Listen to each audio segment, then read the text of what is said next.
I didn't find out all at once. It came in pieces, like a puzzle she never meant for me to finish. It started with distance. My wife had always been affectionate in small ways: coffee left on my desk, a hand on my shoulder when she passed by. Then one month, it all stopped. She said she was finding herself, that she needed space, that I shouldn't take it personally. I tried not to. I focused on work. I gave her room.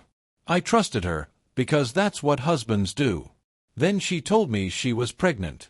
I was stunned, but I smiled. We had talked about children before, even if we'd put it off. I hugged her and asked the obvious question, already knowing something was wrong. "When?" I asked gently.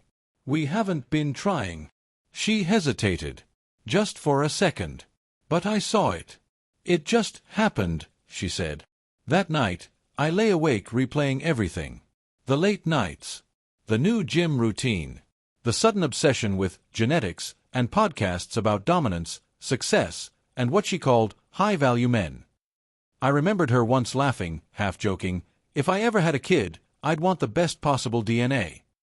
I didn't sleep. A week later, I found the emails. She had left her tablet at home, unlocked. I wasn't snooping at first, I just wanted to check the weather. That's when I saw the fertility clinic confirmation. And the donor profile.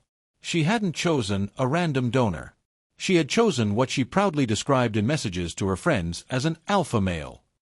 Tall, muscular, high income, athletic awards, psychological screening results highlighted in bold. She had written, "Why settle when science lets you upgrade?" Upgrade.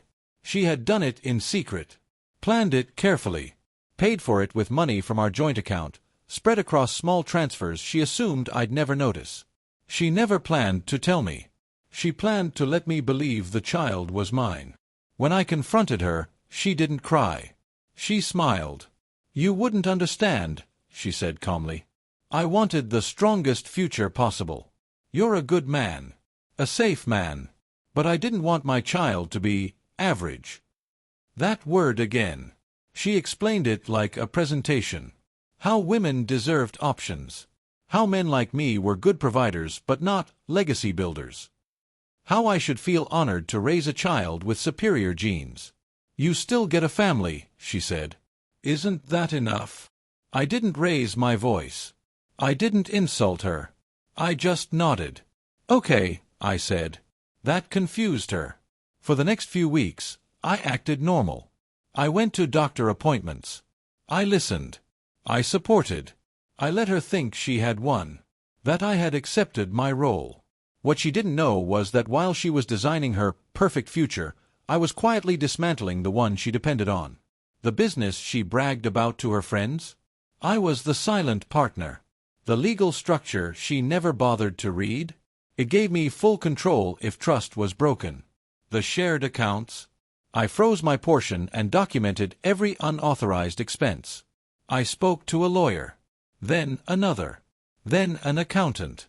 By the time she announced her pregnancy publicly, everything was ready. I served her divorce papers on a Tuesday morning, right after she posted an ultrasound photo captioned, "Building the Future." In the filing, I included evidence of financial misuse, reproductive fraud, and intent to deceive. I requested separation of assets, reimbursement, and a legal declaration that I had no parental responsibility for the child. She screamed. She begged. She accused me of being insecure, of punishing her for wanting better. Her friends turned quiet when they realized I wasn't the villain she had described.